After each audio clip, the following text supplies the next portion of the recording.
Well, hello and welcome to Everything You've Learned About Dating and Relationships is Wrong. I'm Jonathan Asley, and I'm so excited to be sharing episode 3, Dating Then and Now. So most you all know that I'm a dating and relationship coach, and my specialty is what's called midlife, and that's for those folks after baby making years and before retirement. So if you're somewhere between the ages of 42, 43, 44, 45, on up to 50, 60, and 70, you're in the right place. And so that's my specialty, because for those of us who are in the baby boom generation or the Gen X generation, this was pre-internet dating. This was pre a lot of things. This is pre-computers, pre-cell phones. I mean, when I grew up, there was a rotary phone. I mean, when I was growing up, there was black and white television set, and you had to walk up and turn the channel. So it's a lot different then versus now. So I want to explore dating then and now. And let's look back in time. And let's not take the word dating, let's look at mating for a second. For the most part, throughout history, you mated with someone or began a relationship with someone who was within your proximity, okay? Basically within the village you lived in, the small town you lived in. Proximity was how you connected with someone. And as we started to evolve as a culture and a society, things started to change when we started to have big cities. And the predominant place to meet someone up until about 80-ish began to be the workplace. These were people that you knew for a little while, and then you began a relationship with. Just like when you lived in the small town or the city or the village, these were people you knew, you had familiarity, you shared the same values, you had the ability to blend lives, the same with those people in the work environment. So dating was quite a bit different, because back then we were dating and spending time with people who we knew. Fast forward today, especially for those of us in that midlife category, because a lot of our experience dating prior to that was pre-internet dating, pre-cell phone. We don't have that. So if our knowledge was based on that, and now we're back out in the dating realm, it's completely different. And so you have to explore dating and relationships differently. And one of the main things I talk about in my private coaching is, how do we get to this place of partnership with another human being? How do we get to this place of partnership? Well, first, we've got to date someone to even get there. And before we date, we have to meet someone. And these days, we're meeting total strangers. And sadly, the expectation on a total stranger is, I want to say, severe. And I mean, the expectation of what that total stranger is supposed to do in the dating realm is supposed to be, let me not say severe, let me reframe that. I want to say it's monumental. They've got to sweep you off your feet. They've got to, engage with you quickly, because literally you only have a nanosecond, because we also live in an environment where there's lots and lots of choices. See, that's the difference between the pre-internet space, because back then, when it was proximity based, it was also scarcity based.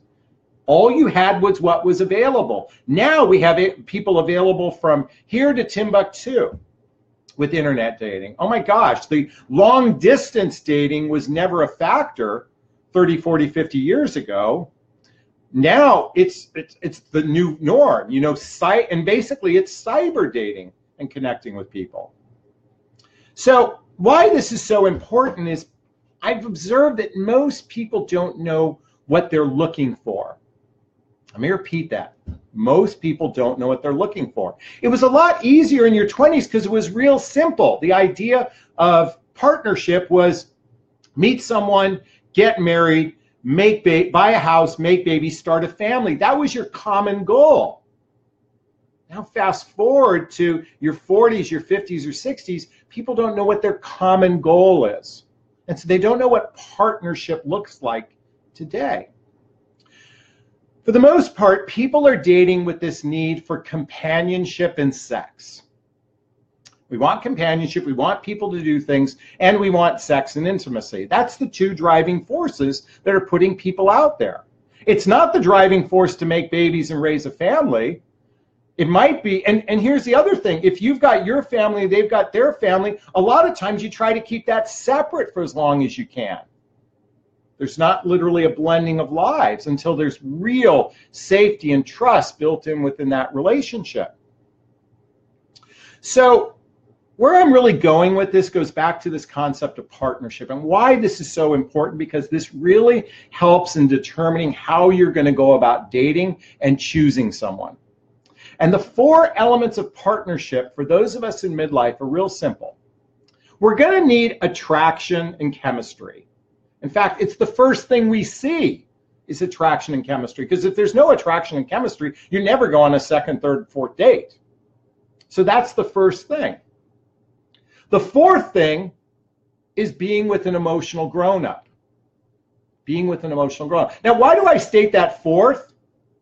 Is because these are the bookends for a successful relationship. If you're not with an emotional grown-up, or if you're not an emotional grown-up, your likelihood of relationship success is minimal. And now, when I say the word grown-up, I don't mean someone that can pay their bills or goes to work on time or that sort of thing. I mean a mature person. I'm talking about emotional grown-up, how to express your feelings in a very non-threatening way, and how to receive someone else's feelings without getting defensive. And sadly, we live in an environment where people don't know how to do that. And I almost want to say it's 80–90% of people. I know a lot of you think, oh, well, I'm the exception to the rule. And I can tell you, I watch you on Facebook and I see you comment and post, and I can tell the difference. And for what it's worth, I'm still growing as an emotional grown-up. So I've got my shit to do as well. Attraction and chemistry, emotional grown-up. Those are the bookends. And what makes a relationship successful are these 2 other components. And the first one is shared values. When you choose a partner who shares your values, you're aligned on how you view things in the world. And it was much easier in the past, because when you grew up in the small town, chances are you shared the same values. When you worked in a place, you shared the same values. Now we're a melting pot. And certainly for those of us here in Los Angeles, it is a wide melting pot of different type of people, nationality, race, creed, all that kind of stuff. So you have to sift through, do you share the same values? And I don't mean values like honesty and integrity and trust. Those are givens, okay? I wouldn't even bother with it. It's a given. I know a lot of you are going to argue me, but let me just say this. It isn't. It's either there or it's not. But your deeper values, and I'm not going to go into the details. I'm going to let you explore that for yourself.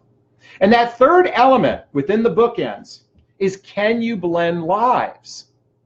Can you blend lives with this other person? Because you can date the most attractive person on the planet, okay, and have tons of chemistry, but if you can't blend lives, it ain't going anywhere. And truthfully, you know this fairly quickly. You like to have a blind eye to it, but it's oftentimes the biggest block to a relationship is the ability to blend lives. Because remember, back in the past, we had proximity, closeness to draw upon. So the further 2 people live apart and their lives are different or chaotic, for example, I'm using the bookends, the much harder it is to create unity. So let me repeat, attraction and chemistry, gotta have it. Goes without saying. Emotional, which side am I on? This side, I can't remember. This side, attraction, this side, emotional, grown up. And through my coaching program, I teach all my clients how to determine an emotional grown up. This is a critical factor, and it's so easy to learn, and yet so important, and sadly, for those who come to me, aren't really proficient at. So I teach that. And then the 2 other pieces, just to remind you, is shared values and being able to blend lives. And when you have those 4 components, they're like 4 legs to a table. Ready, set, and go, your chances of attracting someone amplifies magnifies. You become magnetic because now you're really in tune to who you are and what you really want. So dating then and now, proximity, familiarity, that's the way it was then. Now it's strangers, and we need a little bit more time to get to know them, and it's certainly important to know what you really want, because for those of us in the after baby making years, it's no longer about raising children, it's about creating partnership, creating that union connection. And until you know what that looks like for you, no one's ever going to figure that for you. I hope you've learned a lot from everything you've learned about dating and relationships is wrong. I'm Jonathan Aslay, and I want to thank you so much. Bye now. Oh, let me just give you a big, gigantic Jonathan Bear hug to end the evening. Thanks again. Bye now.